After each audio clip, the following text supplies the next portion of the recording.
Pondok pesantren merupakan sebuah pendidikan tradisional, di mana para siswanya tinggal bersama dan belajar di bawah bimbingan guru yang dikenal dengan sebutan kiai, serta memiliki asrama untuk tempat menginap santri. Pesantren menurut pengertian dasarnya adalah tempat belajar para santri, sedangkan pondok berarti rumah atau tempat tinggal sederhana terbuat dari bambu. Di samping itu, kata pondok mungkin berasal dari bahasa Arab, yakni funduk, yang berarti asrama atau hotel. Sebagai negara pemeluk Islam terbesar di dunia, saat ini Indonesia memiliki 26.973 pondok pesantren yang tersebar di seluruh provinsi di Indonesia. Melansir dari website Kementerian Agama, dari jumlah di atas, Jawa Barat merupakan provinsi terbanyak yang memiliki pondok pesantren, yakni 8.343 pondok pesantren.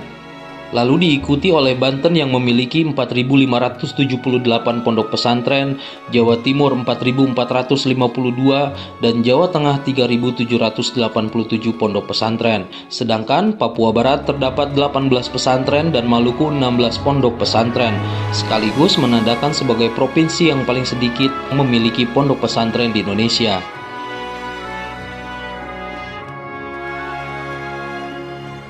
Sebelum 26.973 pondok pesantren berdiri di seluruh pelosok negeri, tentu ada pondok pesantren yang pertama berdiri di Republik ini.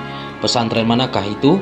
Dan apa buktinya sehingga pondok pesantren ini disebut yang tertua di Indonesia? Pondok pesantren tertua di Indonesia adalah Pondok Pesantren Al-Kahfi Somalangu di Desa Sumberadi, Kabupaten Kebumen, Jawa Tengah. Pesantren ini didirikan tahun 1475 Masehi oleh seorang ulama asal Hadramaut, Yaman yang bernama Syekh Asy-Syaid Abdul Kahfi Al-Hasani. Said Abdul Kahfi Al-Hasani datang ke Jawa pada tahun 852 Hijriah atau 1448 Masehi ketika masa pemerintahan Prabu Kertawijaya, penguasa kerajaan Majapahit atau yang dikenal dengan julukan Prabu Wijaya I. Tahun dan waktu berdirinya pesantren itu diketahui dari prasasti batu Zamrud Siberia yang terdapat di dalam masjid di komplek pesantren. Dilansir dari website Balai Pelestarian Cagar Budaya Jawa Tengah, prasasti batu itu mempunyai kandungan elemen kimia Ai, Cr, H, K, O, dan Si, bergambar hewan bulus berkaki 3, serta bertuliskan huruf Jawa dan Arab.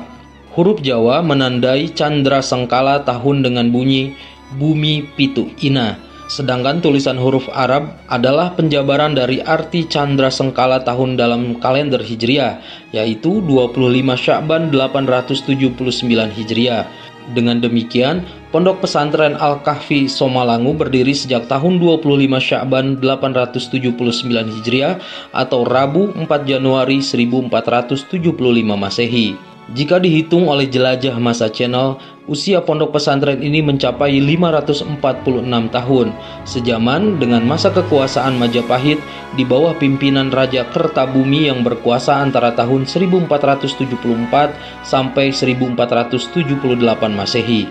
Dalam laman kebumenkab.go.id disebutkan, di usianya yang lebih dari 5 abad, Pondok Pesantren Al-Kahfi masih bertahan menjadi pusat pendidikan Islamiyah.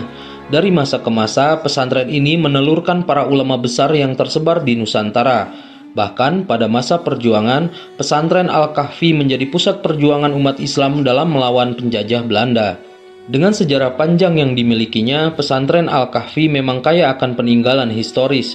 Dari sisi bangunan, masih tersisa Masjid Al-Kahfi yang berdiri kokoh. Masjid yang berada di dalam komplek pesantren itu masuk dalam daftar bangunan cagar budaya Balai Pelestarian Peninggalan Purbakala atau BP3 Jawa Tengah. Konon saat dibangun pertama kali, Masjid Al-Kahfi dibangun dengan atap daun ilalang yang selalu mengeluarkan bau wangi. Adapun keunikan pada bangunan masjid yang masih bisa dijumpai ialah pada terakota atau mustaka masjid yang terbuat dari tanah liat. Tertulis angka tahun 1299 Hijriah atau 1878 Masehi. Sedangkan pada genteng terdapat tulisan menggunakan bahasa Belanda. Seiring dengan perkembangan zaman, pesantren Al-Kahfi Somalangi dipimpin oleh generasi penerusnya. Saat ini pesantren tersebut dipimpin oleh Kiai Haji Afifuddin Hanif Al-Hasani atau Gus Afif yang merupakan generasi penerus keturunan ke-16. Sudah 5 abad berdiri, pesantren ini mempertahankan metodologi pembelajaran klasik seperti sorogan dan bandongan. Kitab-kitab yang diajarkan diantaranya adalah ilmu nahwu, sorof fikih, tafsir Al-Quran, dan hadis. Beberapa kitab fikih yang diajarkan seperti Safinatun Najah, Fathul Qorib, Fathul Mu'in, dan Fathul Wahhab.